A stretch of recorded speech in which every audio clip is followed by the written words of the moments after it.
This is Hemant. And Jessica. And you're listening to the Friendly Atheist Podcast. Please go to patreon.com/Friendly Atheist Podcast to support the show and get your ad-free episodes and bonus exclusive episodes.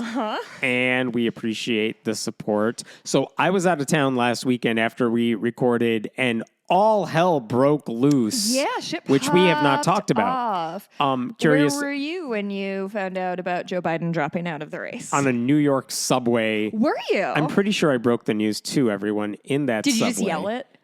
Did I say what? Did you just yell, oh my God, Joe Biden dropped out? Pretty sure that was my reaction. I'm like, finally. Oh, usually I'm that person in public. If something happens on my phone, I'll just yell it. Like, it seems like everybody needs to know. I got a text from Leslie in a group chat that was just all caps guys. Which I thought maybe I was going to get some good gossip from Louisville. But this was also good. Even better. How are you feeling about it? Great. Yeah, me too. It's been so I don't even necessarily love her as a candidate, but it's so exciting to see everyone get behind it. Yeah. And like, she's fine. I feel the same way about her that I felt about Biden, which is it's not the first choice that I would have had in like some open primary or anything like that. Biden wasn't my first choice in 2020. Right. But if that's the nominee, I'm fine with it. Exactly. It could be so much worse. It's fine. Like, I'm almost excited about the Veep stakes as well, but I don't care who she chooses because they're all going to have some flaws, but they're all fine. There's no one where I'm like, oh no, if she chooses this person. No, they're all fine. Yeah, 100%. My friends from Kentucky kept asking if it was going to be Daddy Andy, which is what my friends call Andy their, Bashir, their really? governor. Daddy Andy. That's what they call him? Yeah, it's... there's more to it. Well, no, there's not. That's basically it. Don't ask. What's exciting is, as someone who follows politics, like, I haven't seen Minnesota Governor Tim Walz a lot on TV. I haven't seen Andy Bashir that much on TV. Like, it's kind of exciting to see these people saying whatever it is they say. They're fun to listen to. And it's nice. You haven't heard those types of voices out there for a while. It's kind of nice for other people to be able to see, oh, this is what a normal governor or whatever sounds like when they're as not, opposed to like a DeSantis or just opposed to as somebody opposed who's to running. crazy weird Republican freaks for one. Because you've heard so much of DeSantis or you've heard so much of Sarah Huckabee Sanders, and you forget. Like Tim Walz has said this in Minnesota. Yeah, they're trying to ban books. You know what we banned in our schools? Hunger. It's like, that's what normal good politicians sound like. And even for non-governors, it's, good. Get all the good Democrats out there talking. I do feel like that's something we've talked about before because, like, as, you know, the GOP is so into their, like, aggressive independence and Democrats just aren't, and they have the receipts. They are doing good shit. I like this is a meme online, but it's like, just make the whole campaign, get a load of these weird freaks on the other side. Truly. Because most people, I think, are just horrified by everything all the Republicans tend to do. Right. And it's like with Kamala Harris's nomination that's been unleashed. Like, guess what? Yeah, all of you who are not excited about Biden, so it's what are you going to do? You can't get excited about that. Now it's, okay, no, I'm excited. And we get to make fun of these weird people. Truly. And we get to call out their shitty policies. That's exciting. Dying to watch the debate between... There won't be a debate. There's no way Trump is going to debate her. Really? Yeah. And J.D. Vance, by the time that rolls... you think there's going to be zero debates from here on out? Yeah, I would bet that the debate's not going to happen. Really? Trump is way too cowardly. Yeah. Oh, okay. That's an interesting... He loves attention. So what are the... Is there precedent for that we just don't do them? No, there's no rules anymore. I mean, I guess there really never have been rules around the election. You know who does it good? The UK. You know who does it good? Everyone except us. Their election season 2 weeks, lasts we're like done. 3 France. weeks. It's amazing. France had 2 weeks. And in fucking England Australia, had like 6 weeks. you get democracy sausage. So what the fuck are we doing? We don't even get a day off work. Mandatory voting. Yeah. Mandatory voting? Yeah, Australia. You know what the fuck is up. But it's good. Anyway. It's good. I like it. I was trying to figure out if there's anything to say with Kamala Harris when it comes to church state separation and stuff, and the answer is like, no, she's fine. Like there's Just vote. Vote for her. Vote for every Democrat up and down the ballot, and then we can argue about nuance. Yeah, later. I'm bracing myself for the like anti-cop rhetoric, which obviously I'm like ACAB, but also I think there's a this is what I've heard from between, a lot of progressive. Oh my God, hi, Dottie. This is what I've heard from a lot of progressive people in the past week, which is, look, I have plenty of criticisms about her, but you know what? Who cares? I'm still voting for her. Mm-hmm. We will deal. I have plenty of criticism about Biden too. Mm-hmm. Let's talk about Israel. No, it doesn't matter. This is better than the alternative. Yep. Get them in office again. Then we can argue about the specifics and criticize them all you want, and that's fine. So that's it. Like all the anti-cop stuff you want to talk about, fine. Do it after the election, and then put the pressure on. That worked for Biden to some extent. Do you think she's going to do a white dude VP pick? I've heard Gretchen. It would be very exciting if she chose Gretchen Whitmer, and there would be so much excitement about that. Do you think more people would try to kidnap her though?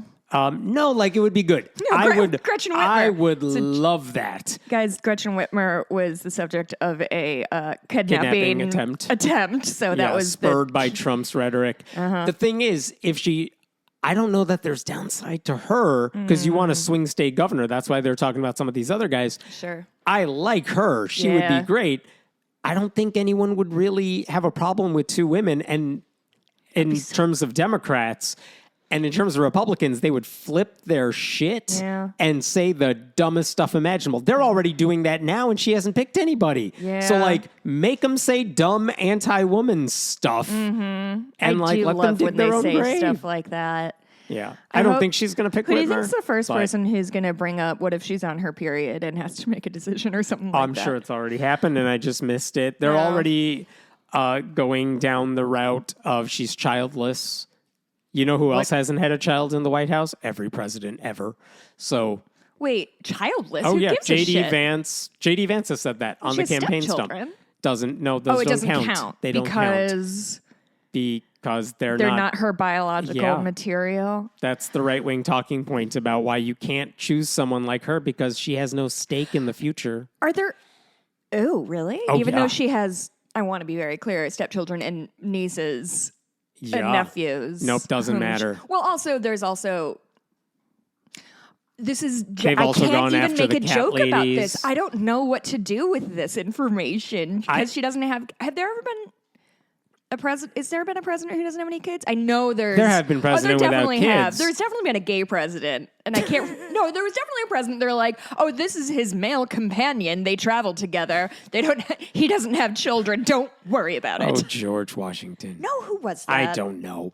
But yeah, like I love the idea of Kamala Harris in part because Republicans are trying not to say all the racist stuff that's going on in their head. They're trying not to say, you can't vote for her, she's a woman. But they can't say that. They know they can't say that. So they try to like tiptoe around it. But they fail at it because at their core, they are misogynistic. They are racist. So it's kind of fun just to watch them flail. Yeah. I think it was Beep Bop Boop. James Buchanan might have been our first gay president. The one everyone remembers. Personal life. So I'm going to move to a different story for a second because I think it ties into all this in some ways.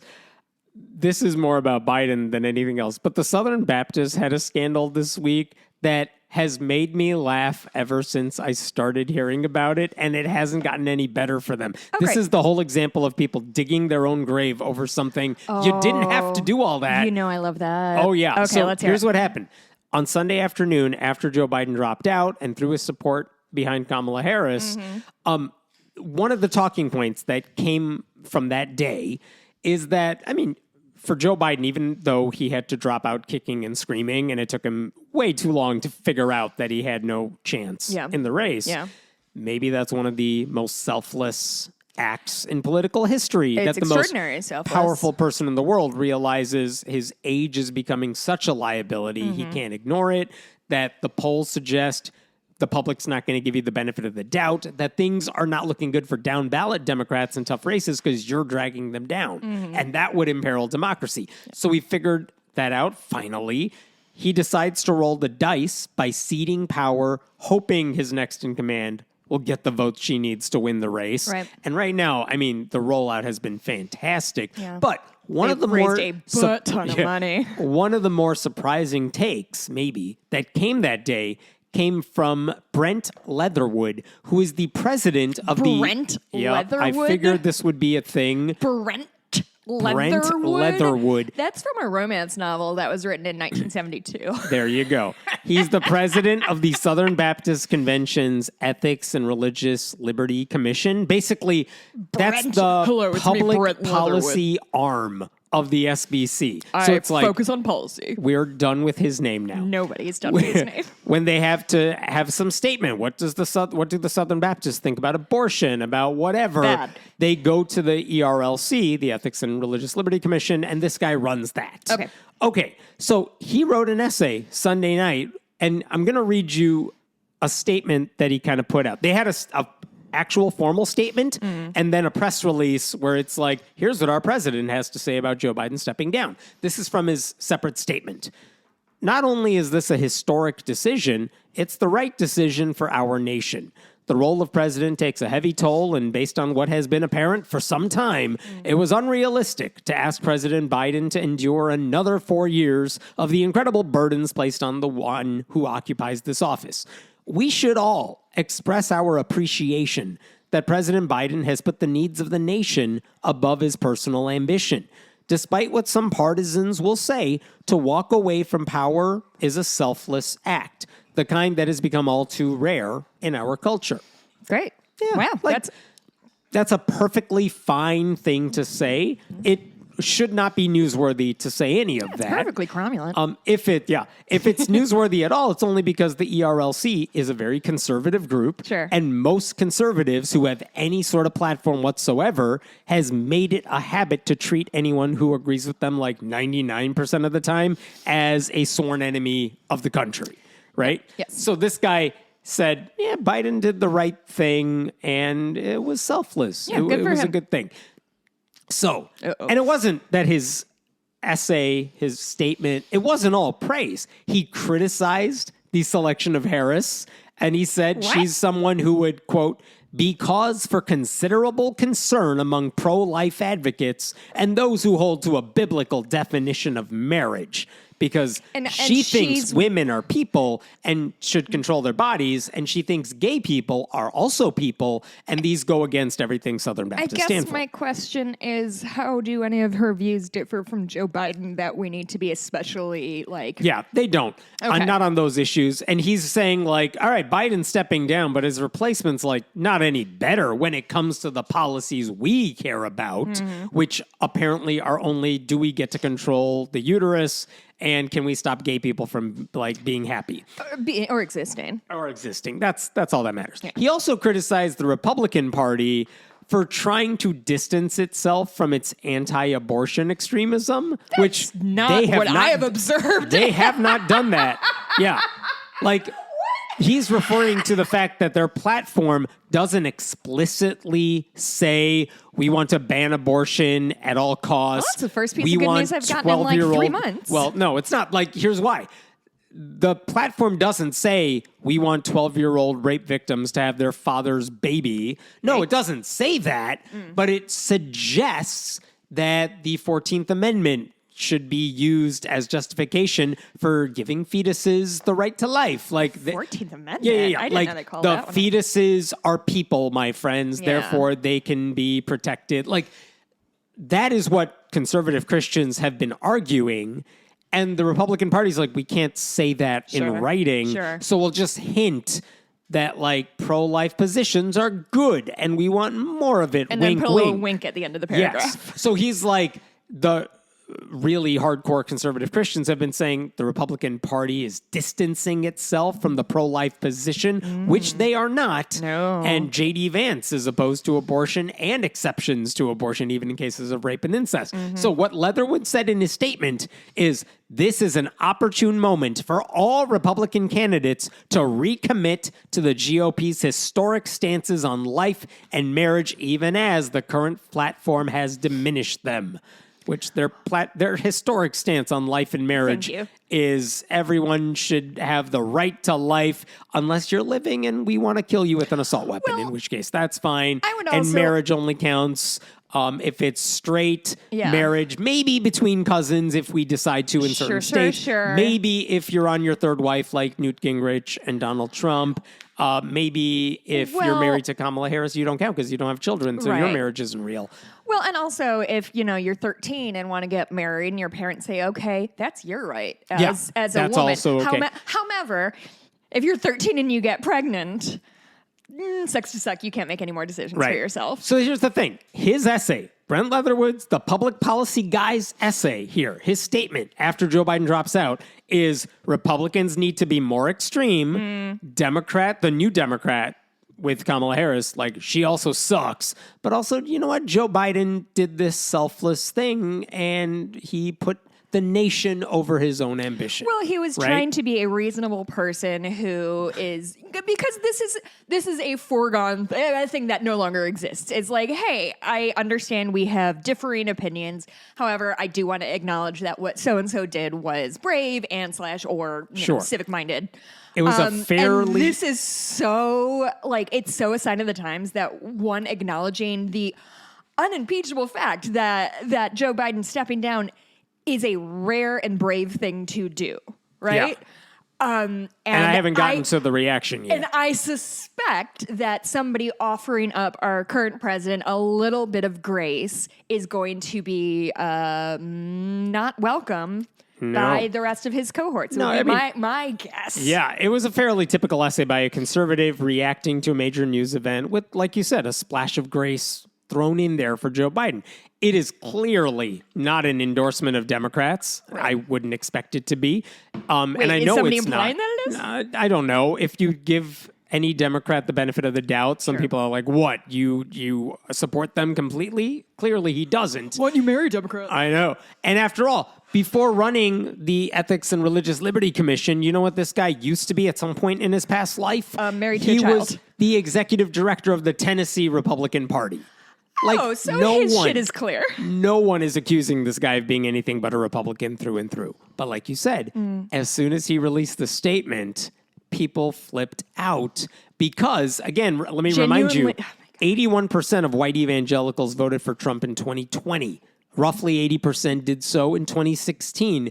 And here's what they were saying. Right-wing commentators and Southern Baptist leaders said, and I'm just quoting a handful of things they said here. They called it, quote, one of the most dishonest and cynical political statements I have ever seen. Wow. That nothing, quote, nothing Biden did was selfless. That Leatherwood was, quote, repeating Democrat talking points. More than one person called on him to follow Biden's lead and step down from your position. Wow. And then on Monday night, this is less than 24 hours later, he took it down. Ethics and Religious Liberty Commission issued another statement. Oh, no. I will read you the statement. The Executive Committee of the Board of Trustees for the Ethics and Religious Liberty Commission of the Southern Baptist Convention has issued the following statement. In accordance with our bylaws, the Executive Committee has removed Brent Leatherwood as president. Brent! Further Brent details. Leatherwood? Further details, as well as plans for the transition, will be provided at our September board meeting. He got for saying that Joe Biden did a selfless thing. Hold that thought. Oh. Until then, the Executive Committee of the Board of Trustees will assume directional responsibility for carrying out the ministry assignments for the ERLC. So, look, no reason was given there for why they're shit-canning this guy. But it wasn't hard to connect the dots, right? He made this public statement. There was a lot of backlash. Next thing you know, his bosses are like, you can't be here anymore. Okay. It sounds like that. Within I'm not done yet. Oh, I'm sorry. But that's kind of where this looks like it's going. He made the mistake of saying something kind of nice about a prominent Democrat. Kind of generous about a prominent Democrat while mildly criticizing the Republican Party for dumb reasons. Oh, I forgot. All of that was a bridge too far for a group that has decided far-right extremism is the only path forward. By the way, the same critics also lashed out at this guy because he opposed legislation in the past, by the way, not this weekend. But he has opposed legislation that would put women in prison if they have abortions. He's like, maybe we shouldn't punish the women for that. Let's go after their doctors. Sure. But let's not punish the Those women. are all men. And also, he has 3 kids who went to the Christian school in Kentucky where a shooter committed a mass shooting like Really? last year. Do you remember that Covenant? No. There was a Covenant school in Kentucky. Yes. Yeah. Was that Tennessee or Kentucky? I can't remember. I think it was Tennessee. But I think it was Tennessee. After that happened, because of his prominence in these right-wing conservative Christian circles, he was one of the people that media reporters went to, like, what do you say about all this? Sure. And he said, we should have more sensible gun laws. Uh-oh. Yeah, and they got mad at him for that too. So this thing, saying something graceful about Joe Biden, this is not out of nowhere. This is kind of the latest example of his heresy. Yeah. One of his more fervent critics, a pastor named Tom Askell, he mocked Brent Leatherwood after the announcement, basically using the language that he used to describe Joe Biden. Here's what Tom Askell says. Not only is this a historic decision, it's the right decision for our convention. Despite what some will say, for the trustees to remove Brent from this position of power is a righteous act, the kind that has become all too rare among trustees in our recent SBC culture. Like, nothing symbolizes a religious group devoted to the patriarchy more than a guy being a giant dick. I mean, I just can't help but think that this is the beginning of the end for this Trump movement, knock on wood. I'm not saying that's definitely happening. However, I just can't help but think that when they are galvanizing so hard and closing ranks so hard, imposing this purity test of what it means to be a Trumpist and I feel like and a Christian. And I feel like Democrats have dealt with this very long. Like, we're all about purity tests, right? Like, if you've ever you said Joe anything Biden's out of line, evil because of reasons X, Y, Z. Oh, I'll vote for him, but I hate him for these reasons. Right, exactly. We do that all is the time. Fine. Like the what's his face? Oh, who's the fucking justice who harassed the woman? Anita Hill? Oh, Clarence Thomas. Clarence Thomas and Anita, like, that shit was bad or whatever. But this feels different than that. So it feels like they have no, it feels very, very, very totalitarianist. It sounds very fascist, let them eat their own. They built this grave, let them lie in it. So it should be interesting that this guy, Brent Leatherwood, the guy who held the position before he did, his name is Russell Moore. He's now the executive editor of Christianity Today. Russell Moore stepped away from that job after years of criticizing Donald Trump, which he did during the duration of his presidency. This guy's saying, look, maybe you like the policies. I agree with all the right-wing policies, more or less. But Trump is kind of an asshole. Yeah, and he said that over and over, and they got mad at him for that. Russell Moore also condemned the sexual abuse that was rampant in the SBC. He called for racial justice in the wake of George Floyd. So all these people are like, we're Southern Baptists, but this guy who represents our public policy arm, not so much. He is not our dude. Like, they hated Russell Moore, and Russell Moore's finally like, fine, I'm out, and I'm going to go run something else. Yeah. And then they brought in this guy, Brent Leatherwood, and now they're mad at him, too. In theory, supposedly to toe the line even more, right? And he failed. And with Russell Moore, he was also anti-abortion, anti-LGBTQ rights, but because he criticized Trump, more than 100 pastors threatened to stop funding the Southern Baptist Convention unless they got rid of Moore. They're such dorks. After Leatherwood was fired, Russell Moore chimed in online and called it shameful and disgraceful. And he added online, Southern Baptists, how much more of this are you going to let go on? Hey, people, remember I used to be with you all? Yeah. Why are you allowing this to happen? They're going to run out of people. And the answer is simple. They'll keep doing it because this is who they are. They're patriarchal bigots who prioritize cruelty over decency. They like authority figures, like manly men, certainly not a compassionate guy who cedes power to a woman. No wonder they don't like Biden. Forget the policies. They don't like that either. Oh, that That didn't occur to me at all. So here's what... Of that not just that he's stepping down, Yeah. but he's ceding power to a not white woman. Yeah. Can you imagine? You know they don't love any of that. Yeah. So here's the thing. That all happened Monday night. And then on Tuesday morning of this week, there was a new statement from the ERLC. This time they said, God. hey, remember everything we said last night? Yes, scratch that. That's not happening. Brent Leatherwood is back in his job because the guy who runs the executive committee, he apparently acted on his own. His name is Kevin Smith, director dude, different guy. That guy acted unilaterally, and that guy is out of a job now. So here's what their statement said. As members, plural, of the ERLC's executive committee, we formally retract the press release which was sent yesterday. There was not an authorized meeting, vote, or action taken by the executive committee, and Kevin Smith has resigned as chair of the executive committee. Brent Leatherwood, they said, has full support from us moving forward. And this is your what house in order. Kevin Smith then posted something online. This is the board member who's the guy who apparently did this by himself. Oh my God. He wrote in a now deleted post, the trustees of the ERLC stored the entity on behalf of Southern Baptists. In leading them, I made a consequential procedural mistake. Yeah. The executive committee and other trustees are Christ-honoring volunteers who give much. The mistake was mine. I apologize.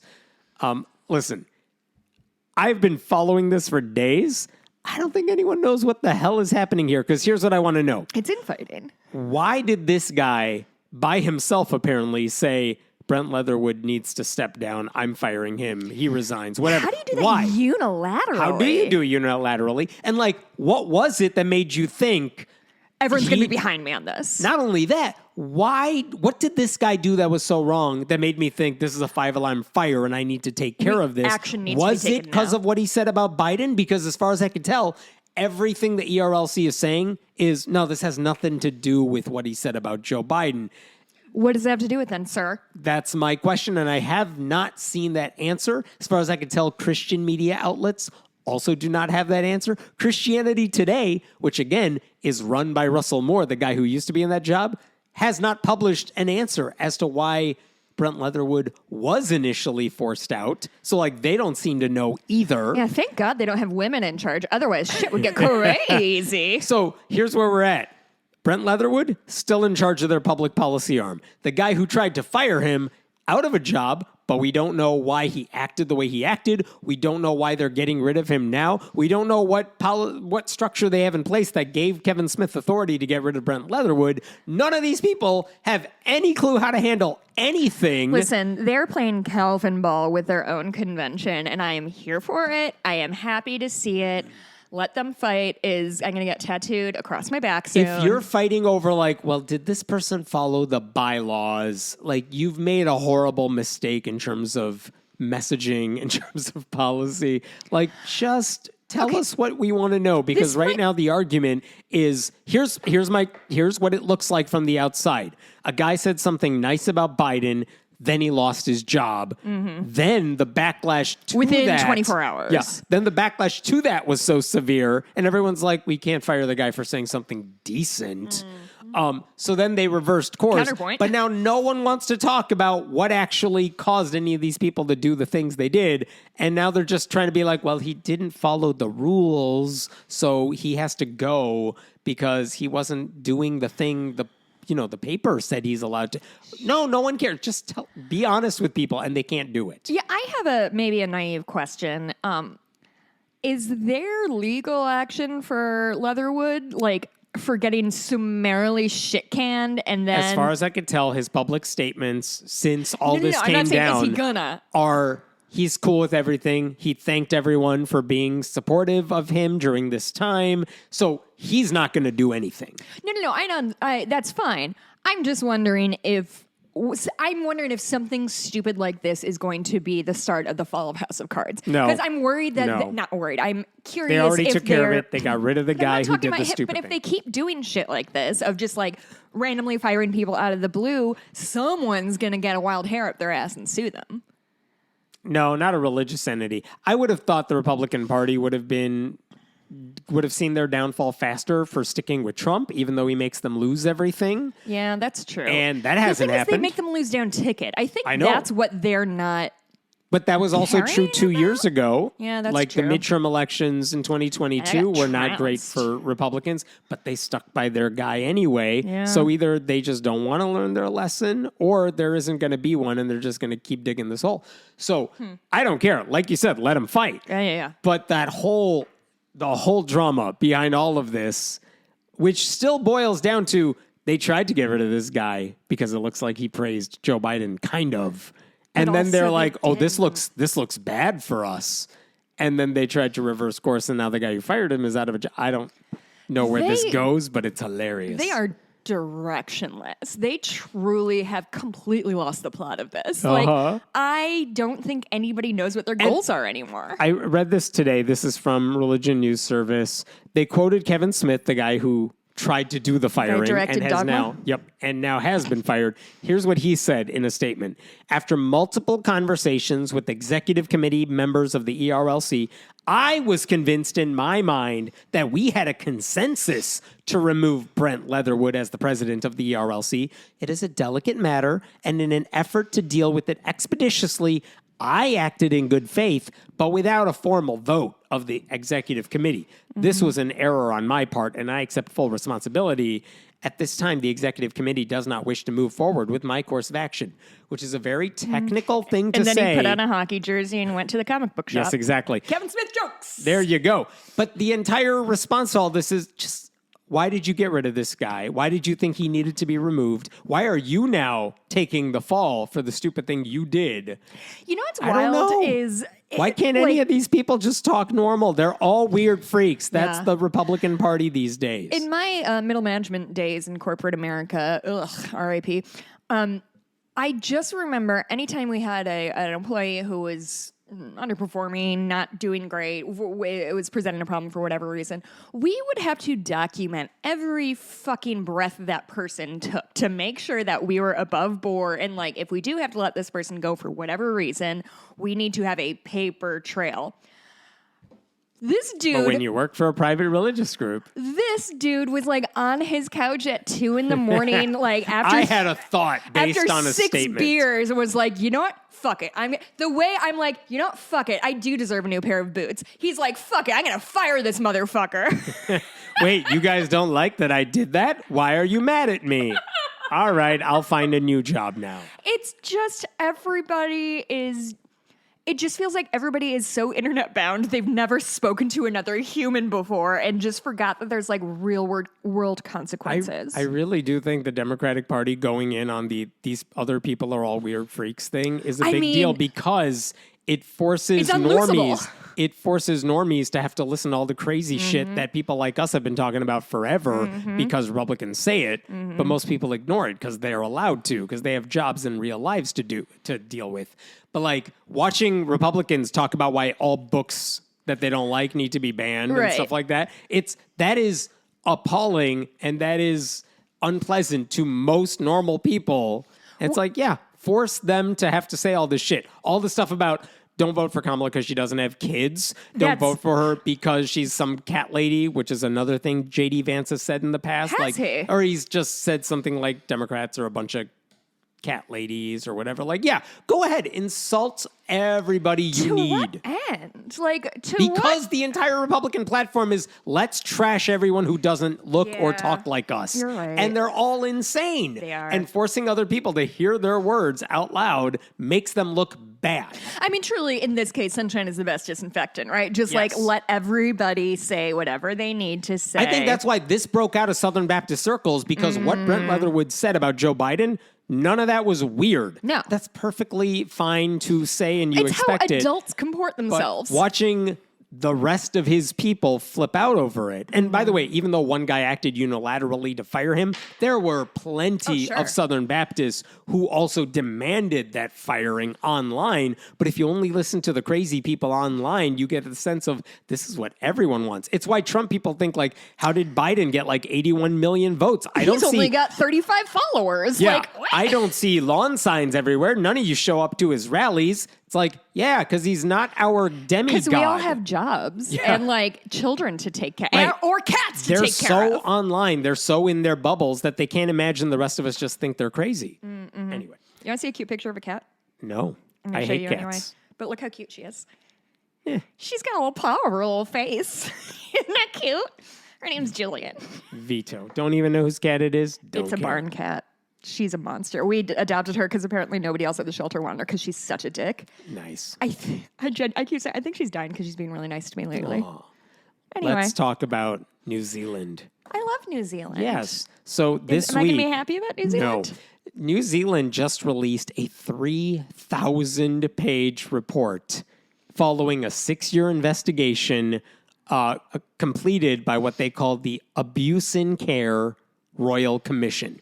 Basically, this is an independent group that was tasked with, why don't you investigate all the people who were in like childcare, if you were an adult who was vulnerable, but you were cared for by the state, by a religious organization, whatever, investigate the abuse that occurred there, because there was a clamoring for a real investigation. Think of like the January 6th committee, but like focusing on abuse in care. Was there a something that kicked this off, or was this just a thing that I think it was built up over time. I'm Yeah, not sure if okay. one incident set it off, but this week it's been a problem enough saw that this day. the completion of a 6-year investigation and a Wow. 3,000-page report. And guess what? Religion turns out to be a pretty big problem.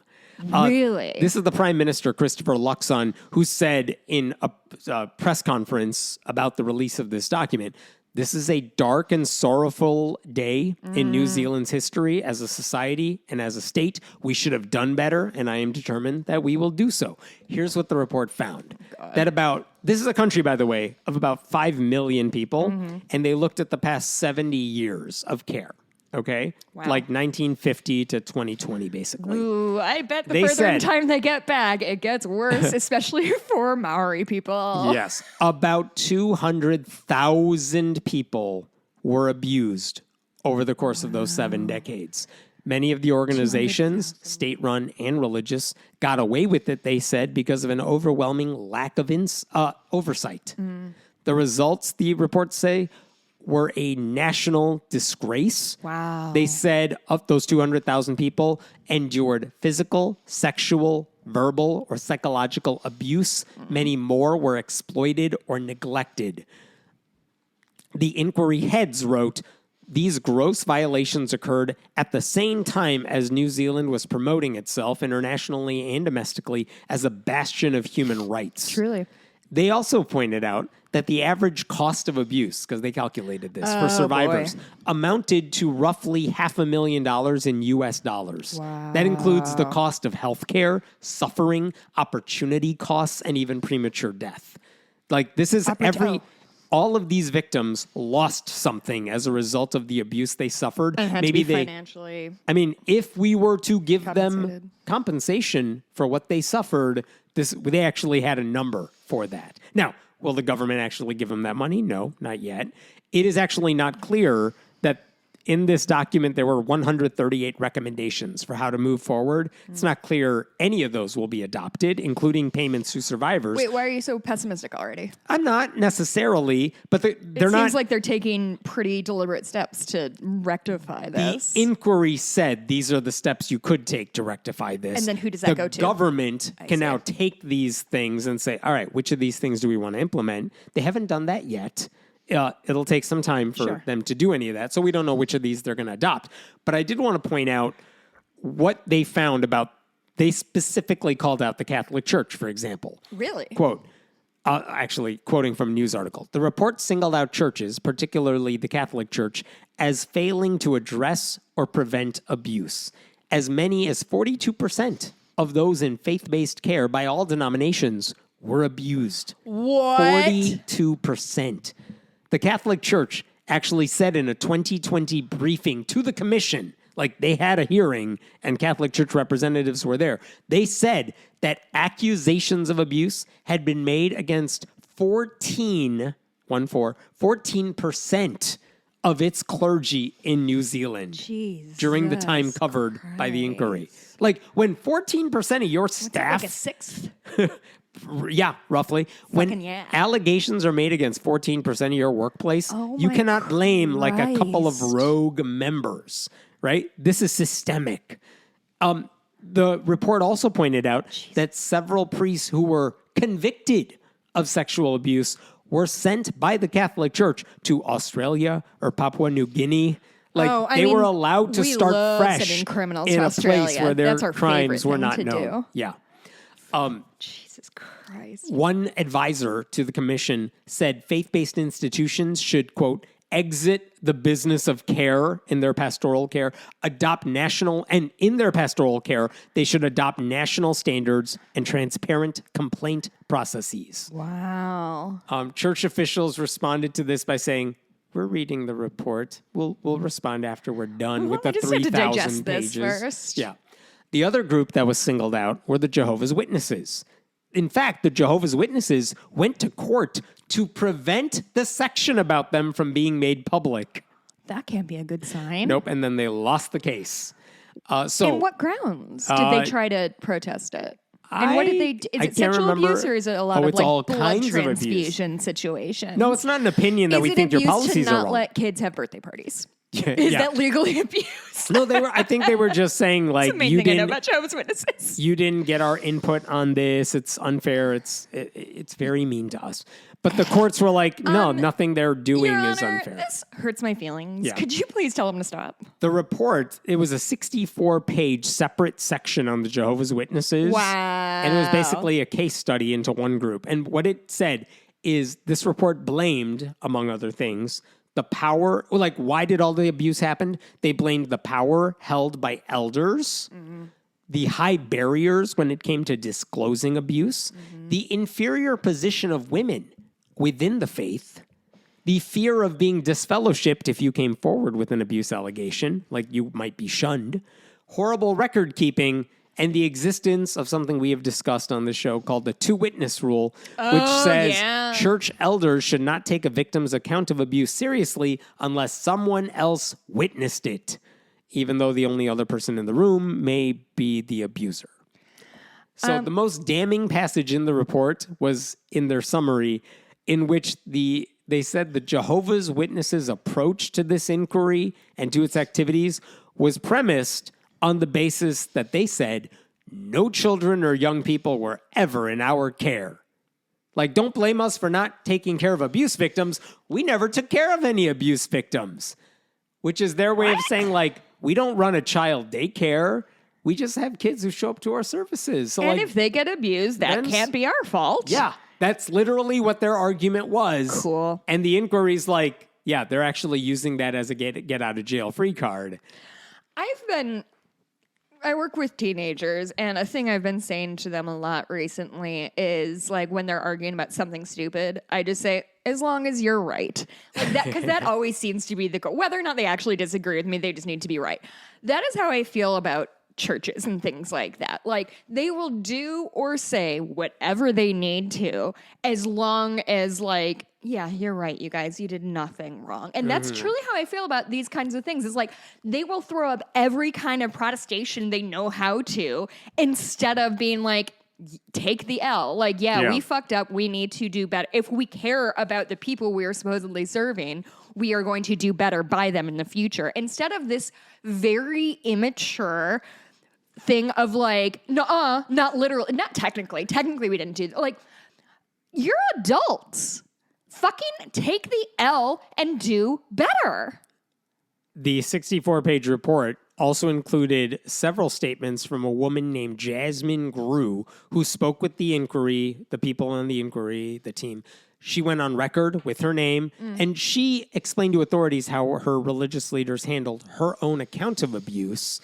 And here's what she said. She told her mother that she was being abused in 1989 when she was 12. Her mother told the elders of her congregation, as she was expected to do. Soon after, at a meeting of their Jehovah's Witnesses, an elder came up to Jasmine and said, "We'd like to speak to you in the back room." And then they murdered She's her. like 12 again, right? The child? The They said child. this too? They said this too. Oh my God. She said to the inquiry, "I went back into the back room and the elders, male, were there. I had no support, no friend, no mother, nothing. My mother did not know at the time what was happening. Oh, no. Jasmine Grew said, quote, they put the blame on me. No. They said I was wearing seductive clothing. I was aged 5 to 8 years old at the time he was sexually abusing me. Oh, sweet girl. She went on to say, the elders interrogated me. They were asking the worst questions you can imagine for someone who was just 12 years old. They asked me, was it hard, referring to my abuser physically? They wanted like to... his penis? Yes. They wanted to know everything. Their questions were inappropriate. At that age, it was a terrifying experience for me. At this age, it'd be terrifying for me. It seemed as abusive as the sexual abuse itself. Yeah. I was honest, and I told them everything because I had to be honest. I was fearful of the consequences of Armageddon. Jesus Christ. And the thing is, her story seemed typical. Jehovah's Witnesses leaders took care of abuse by talking to minors without their parents present.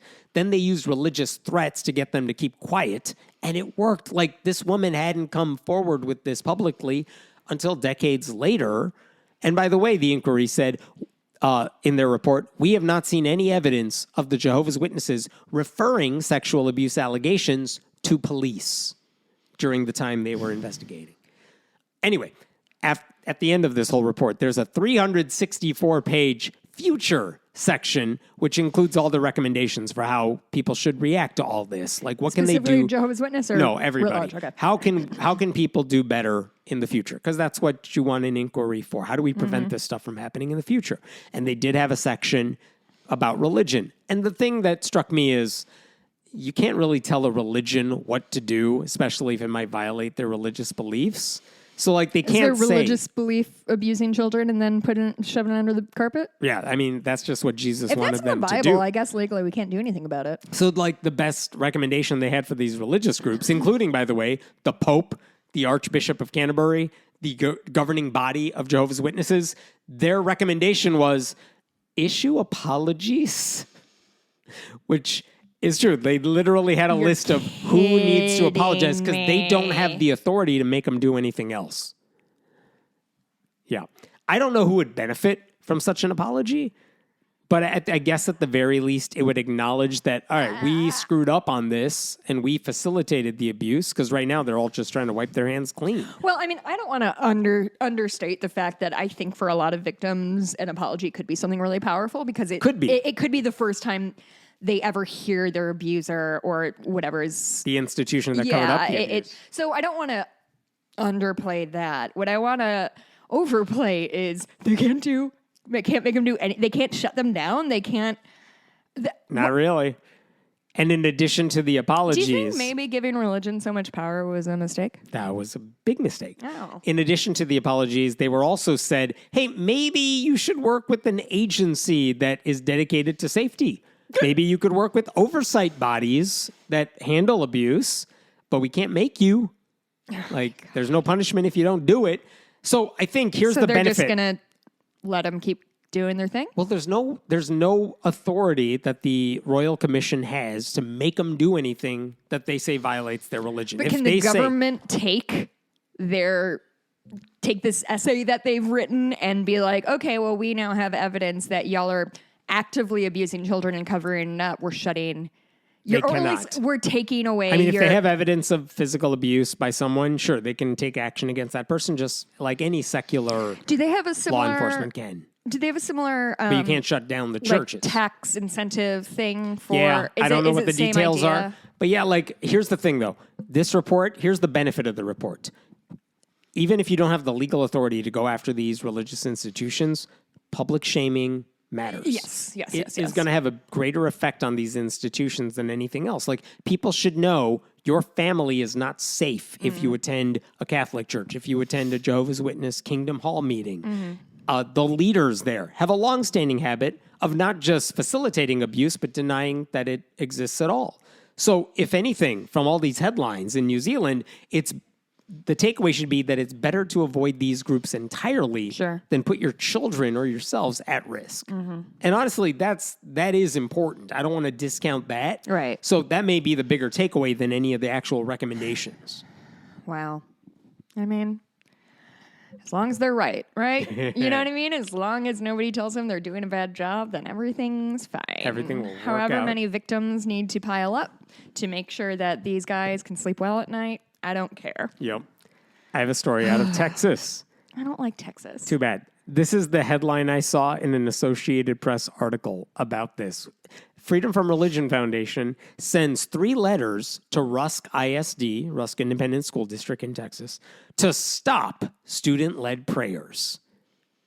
The atheist group was trying to stop student-led prayers. That doesn't sound like a thing they normally do. It doesn't. And that's what struck me about that headline, too, because as long as I've known FFRF, they've usually defended student-led prayers. Like, they go after coercive prayers by teachers, coaches, administrators. They will stop adults from pushing faith on kids, but they don't go after students who pray on their own. So what the hell was going on with that headline? They're pretty busy with the other things. Yeah.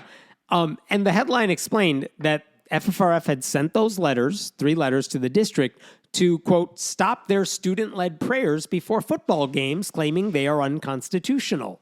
And so I reached out to FFRF. I'm like, are you guys trying to stop students from praying before a game? Because that seems weird on your end.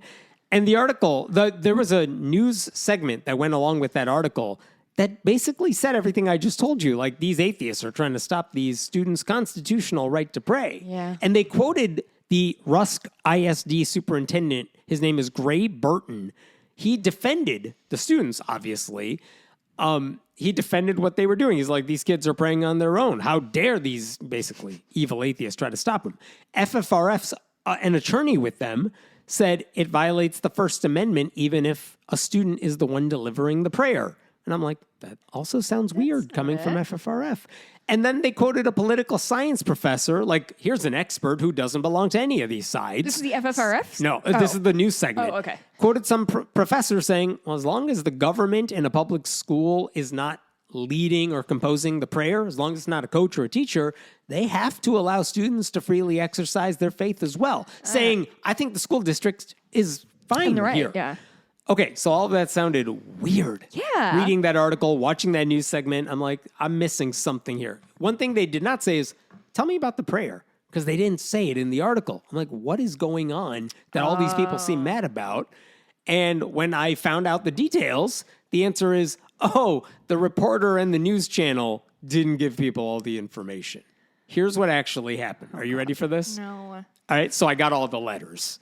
Back in December, FFRF sent a letter to this district because they found out, first, a student was allowed to deliver a prayer over the loudspeaker before the homecoming football game. Not great. It was a Christian prayer that was clearly Really? pre-written. It was clearly pre-written. And the prayer said, among other things, we need you, God. You see all the war that's going on. We just ask you to have your way in protection right now, God. Have your way right now in Jesus' name. You see the football players right now? We ask you to touch each and every one of them from the top of their heads to the soles of their feet, God. I rebuke the devil right now in the name of Jesus. He shall not come near, not 1 inch, not even a centimeter, God. We just ask you to touch the cheerleaders, phrasing, touch the band students, touch the drill team right now. Have your way, God. Have your way, God. And we say yes to your will, God. Yes to your way, God. That's just a fraction of the prayer. That went over a loudspeaker? Yup. Well, that's not great, Hammond. I It is gotta not. tell you. That is not a private Christian prayer led by a student. think That we is a school-sanctioned prayer that was delivered by a student over the loudspeaker before a football game. I sure do love that they led with, listen, we know there's war and shit, but we're just begging you, let them go, let a couple kids die so you can touch our cheerleaders. Yeah. It's a football game. Like, They're gonna God, do the you, best herkies you've ever seen. God, you know you hate the other team. Come on. Banana jump. Just let the quarterback get an injury, God. Come on. I mean, So here's the thing.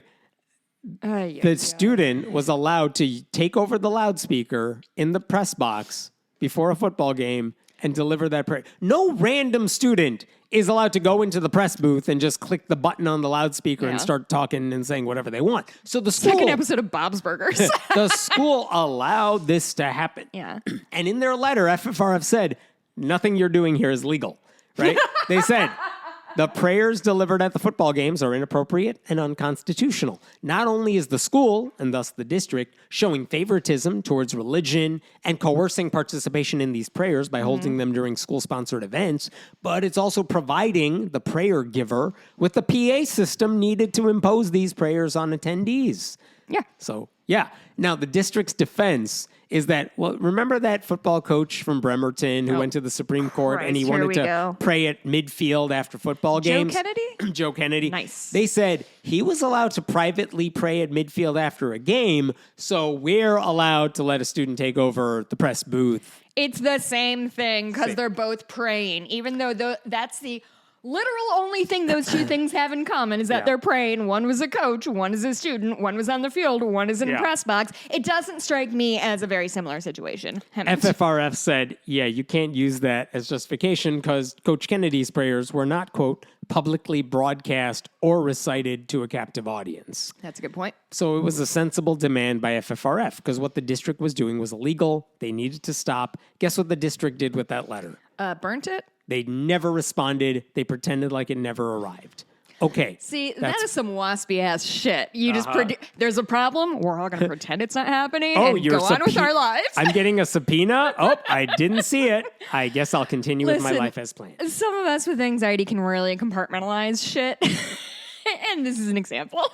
So they never responded to that letter from December. Sure. And then in April, they posted an image on Facebook. This is separate. This is another issue altogether. Same district. They post an image on the official district Facebook page urging people to come work for them. And they said, our district offers competitive salaries, a safe place to work, and, quote... In Texas? Yeah. And, quote, strong Christian faith-based community / traditional values. Like, what does that mean? Faith-based? Christian faith. Christian-faith-based? Yes. That's not grammar. Christian faith-based community. Like, what values are you speaking of? And is that an admission that, like, LGBTQ people are not going to be cheerleader. accepted? Are you saying Jews and Muslims need not apply, that open atheists are not going to be hired? Like, what are you trying to say? So, at that point, FFRF sends another letter. We write to request that the district cease illegally seeking out and favoring Christian job applicants, because this ad displays blatant favoritism towards religion over non-religion and Christianity above all other faiths. It is squarely unconstitutional. So guess how the district responded to that second letter? Ignored it. Yay! And Maybe then they don't know how to read. And then in June, during the graduation ceremony... Escalation. Yeah, there was a graduation ceremony for the district, and a student was invited to speak, and she delivered an invocation prayer. And it wasn't spontaneous because before she spoke, the principal of the school, John Luna, asked the audience to stand and remove your hats while the student delivers our invocation. Wait, excuse me? You don't have to stand up and take off your hat for an invocation? Yeah. It's just the nerdiest student. They'll be fine if you sit. And then the student says, please bow your head in prayer with me. Dear Lord, first I want to say thank you. Later on. Now, Lord, I pray You're welcome. God, Lord, give us wisdom. Like, this goes on for a while. Don't touch cheerleaders so much. Now, besides the fact that courts have repeatedly struck down school-sponsored prayers, like that one, specifically at graduations, it's also a slap in the face to the non-Christian graduates and their families who deserve a celebration free from religious propaganda. Yep. None of that would change even if students voted to have a prayer at graduation. Like, you don't get to vote on whether we violate the Constitution because the majority of people want it. Yeah. It's not how it works. So FFRF sends a third letter to the district. I feel like these letters are not reaching the correct hands. Maybe they should, I don't know, pick up a phone. Right. Or just gotta get it in writing. Gotta get it in writing. Okay. So then FFRF also filed an open records request for information about the prayer. And this time the superintendent responded. And this is where we're at now. This time the superintendent, Gray Burton, he responded to FFRF and he admitted, Yeah, a student was chosen to deliver an invocation. He added that the student who prayed over the loudspeaker at the football game, by the way, yeah, we read your first letter, that student was someone who requested the opportunity to pray before a game. And if students ask for anything, we legally have to give it to them. That's why everyone has such a nice time in high school. Yep. And as to the accusation that the district violated the law, he called it false and offensive. False and offensive. And offensive, yeah. And what about that advertisement on Facebook about the job description? Never existed. He said, that part's fine because it described the community accurately. I'm going to quote here. I could state country music is the music genre of choice in the Rusk community, and that is also a fact. It does not mean country music fans will be the only people considered for employment. But then why would you put that we're a country music fan if you didn't want specifically to get more similar country music fans? Yep. And also, he didn't say that on the thing. He just said we're a Christian faith-based community. Christian faith. Yeah. Christian faith. The dash came between Christian and faith. Hyphen, you make sense of that. The dash is not great. I mean, besides the fact that a music genre would be irrelevant in a posting like that, the implication that Christian and traditional are synonymous with good is what that ad was saying. Very big, like, wink, wink vibes. I have an idea for a job for me, which is I charge $20 per flyer, and just people like this send me their flyers, and I give them 10 minutes. I fix these grammatical nonsense issues, maybe give them some legal advice vis-a-vis Christianity. $20. It takes me 5 minutes. I write some capitalizations correctly, send it on their way. I'm a millionaire. I like it. Burton then concluded his letter by saying he's not going to stop any of this. Let me quote. Boy. I can assure you that Rusk ISD will continue to allow prayer at our football games, graduation, and any other event we choose, ... I will not respond to every letter you write out of ignorance, ... What? Oh, Yeah. you write out of ignorance. Just Dangling because modifier. I've been an educator for approximately 30 years and an educator for longer and a Christian for longer. Ooh. Just because I choose to serve in a rural East Texas town, don't assume I don't know the law or how to operate within its boundaries. Sir, I think we just saw clearly you do not know the law or He how to does not understand operate. the law or the boundaries. Like, a man who wants to fight an organization working on behalf of all students is like, nope, the Christian ones are all who matter here. And then he went on Facebook to complain some more. And even though he deleted it or changed the settings, I have screenshots. Oh, good. First, he posted an image on the district's official Facebook page calling for 20 days of prayer for everyone in the district. Why 20 days? I don't know. Half it fit of 40 the graphic. days and 40 nights? It fit the graphic. There's a graphic? Let me see. It's boring. It's just a graphic. It's 5 by 5 squares like a week calendar. Here's who we ought to pray for. Day 1, teachers and staff. Day 2, counselors. Okay. Then, Wait, no, I need to explain what this is because it's fucking bananas. It's like a calendar, and each day is a specific teacher that they need to pray for. a specific group of people. Excuse me, a specific group of people. One day is fine arts teachers. Another is for the high I school. thought it was just some like people for are getting 20 more than one days, prayer. We're going to focus on praying or whatever. nope, no, nope. it's an assignment. Yep. On the last day, you I don't pray wanna for a great school year. Yeah, so here's the thing. Then he posted on his personal page, this is the one that's no longer public, he admitted that he personally sanctioned the loudspeaker prayers at football games, that he wanted to tell FFRF to go to hell. He said, quote, I want to tell them, I hope you enjoy your permanent vacation at the only place hotter than Texas in August. Oh, hell. Then he expected FFRF's probably going to complain about that 20 days of prayer post, but, quote, we can't let groups or individuals continue removing God and Jesus from the fabric of our society. Imagine going up to the founding fathers and being like, hey, listen. First, stop the slavery. First, Number 2. congrats on the mass execution of an entire native peoples. 2, when you say you want religious freedom, do you When mean? you say we the people, Yeah, do you mean... can you clarify? Yeah, I truly... These fucking people. He also said, I made the decision 3 years ago to allow student-led prayers at our home football games dog, instead it of was having illegal a then, moment of too. silence. This change was something our community and school board supported wholeheartedly. It's still unconstitutional. It is still That's the thing unconstitutional. that makes me mad is, like, they will, like... they will wrap themselves in the Second Amendment as long as they need to. But any other amendment, like, I don't know, the first. Everything else is negotiable. That's exactly what it is. It's like, well, I know it's unconstitutional, but everybody around here thinks it's fucking fresh as hell. Mm-hmm. Like, truly, everyone in this diner tells me I'm doing it right. So therefore, these fucking people, like, it truly, that's what it feels like to me, is like, well, as long as you're right, as long as you get your way, that's what's, like, it's, these people got such bad it's the petty tyrant of it all. Mm-hmm. It's this weird administrator is like, this is my goal, my Herculean task is to do this thing that's blatantly illegal and not helpful. I just want to go back to the article. I don't know if I said Associated Press. This is from KETK, which is a local news station. I want to go back to the headline that we started this story with. Oh, yeah, let's hear it. FFRF sends 3 letters to Rusk ISD to stop student-led prayers. Yeah. Usually AP is pretty fucking good about... Not the AP. AP is better than this. Oh, you did say this. Yes, I'm sorry. But that's the whole point. Yeah, not great, gang. Missing the entire point of what's going on here, why these letters were sent. Yeah, horrible headline. Yeah, but they'll get their way, and that's all that matters. Yeah, so now here's the question of, like, what happens now? The question is, FFRF told me someone local, it told us about all this. That's why we sent these letters. I'm assuming that's a parent in the district. Yeah. If that parent was willing to be the plaintiff, we could see a lawsuit. It is really hard to ask someone in a rural Texas town Could you imagine? To be a legal plaintiff, even if they don't have to cover any costs or anything like that. Yeah. That's a hard ask. But the point is, this district is in the wrong. Legally, it's in the wrong. Yeah.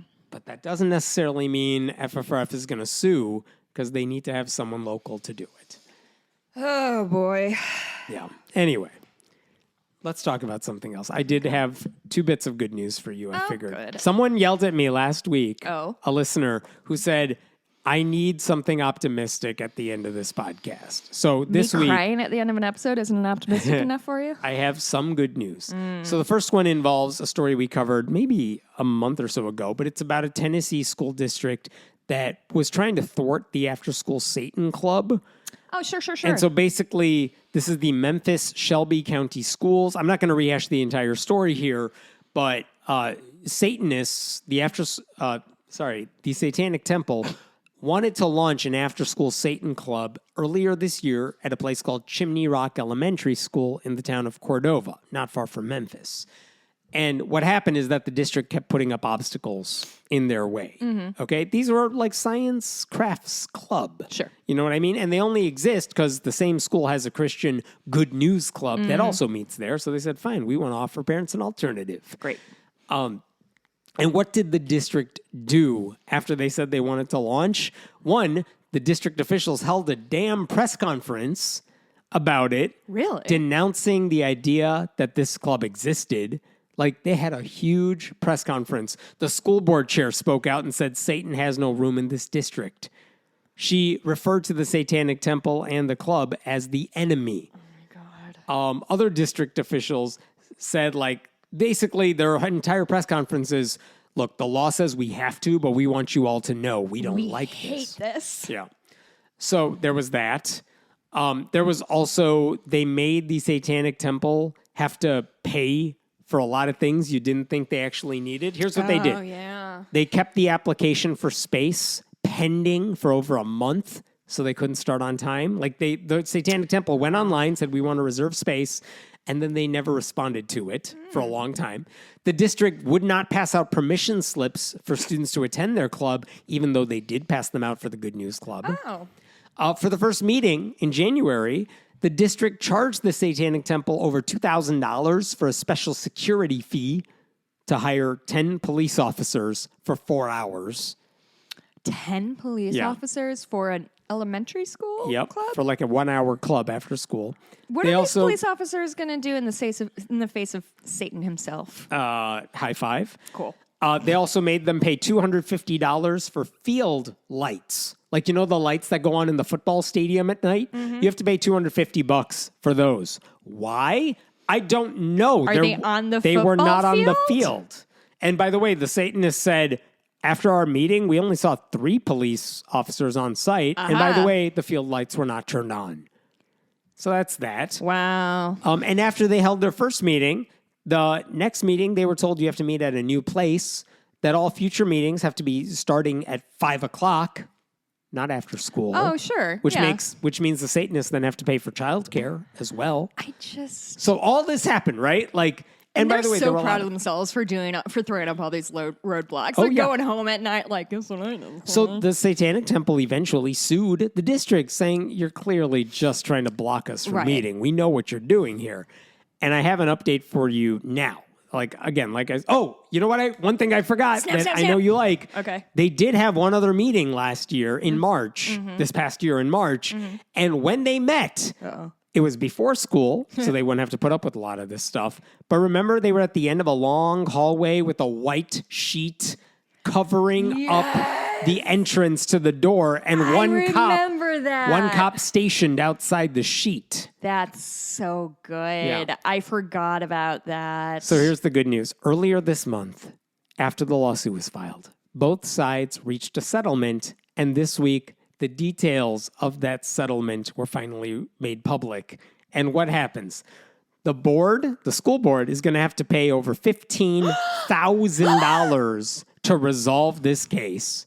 That includes money for FFRF, which served as lawyers for this case, and their cooperating counselors. They also have to pay over about $200 in connection with rental reservations. They have to pay $1 to the Satanic Temple because this wasn't about the money. Sure. They also, I heard from the Satanic Temple, they refunded all the money for the cops and the field lights. They already refunded all that. Funny. Yeah. So basically, the cops thing just fucking slays me. The only thing Satanic Temple didn't get out of this is the district doesn't have to admit fault. But they have to pay back all the money. As long as they're right. You know what I mean? You know what? Fine. It's a settlement, but the district is the one that has to pay out all the stuff. And I asked June Everett, who runs the After School Satan Club. Sure so are you really good for their next election? Yeah. I'm like, are you guys relaunching in the new school year? Mm-hmm. And she told me, quote, oh, hell yes. Yeah. But this is only assuming the Good News Club is also going to meet, because if they're not going to meet, then they will have no reason to have the After School Satan Club. Yeah, I think that's worth remembering. Yeah. Wow. So there's one happy ending for you. I remember the sheet. Will you make sure you send me a picture of it so I I can will post send it on it to you again, Facebook? Because, yes. boy, it's so good and funny. I have one last story for you. This one is a little quicker.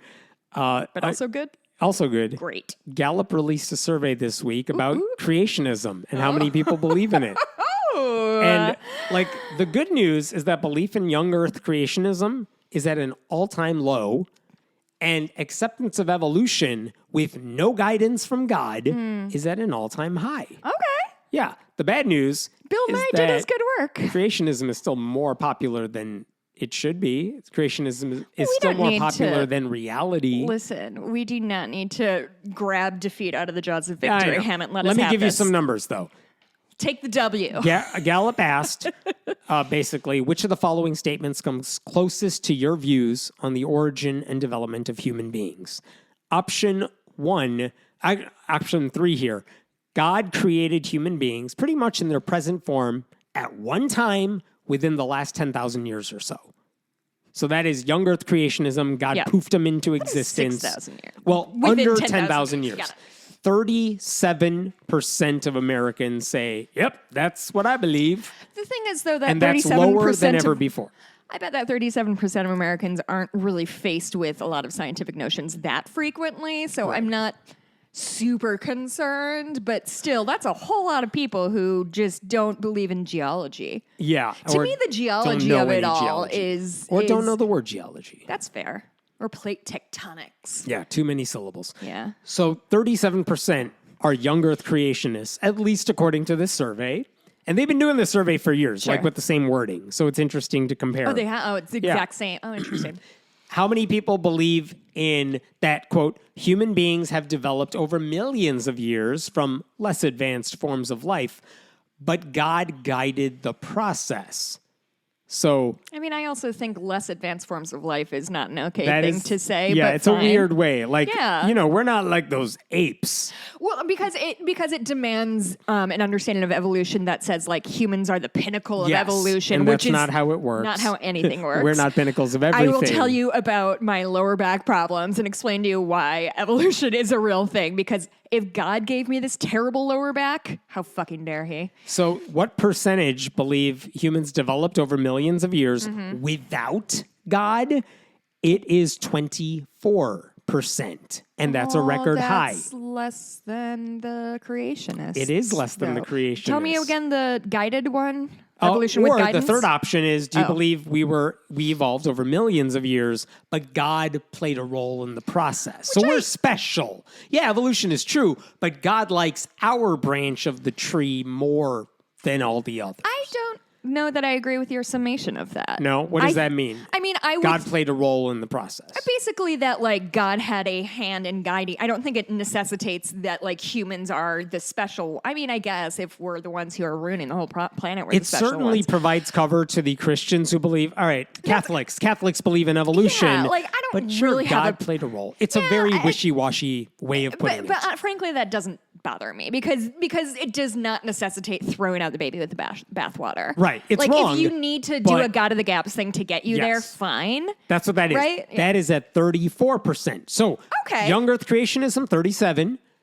The people who are like, I'm wishy-washy, so evolution with God, that's 34%. Yeah. And the people who are actually right, that it's millions of years, no God involved, that's 24%. But the takeaway here, because those are not really radically different numbers than anything we've seen in the past, the takeaway is young Earth creationism, lower than ever before. Next closest was 38%, and that was 8 years ago. And how often do they do this? survey? Every 2 to 4 years.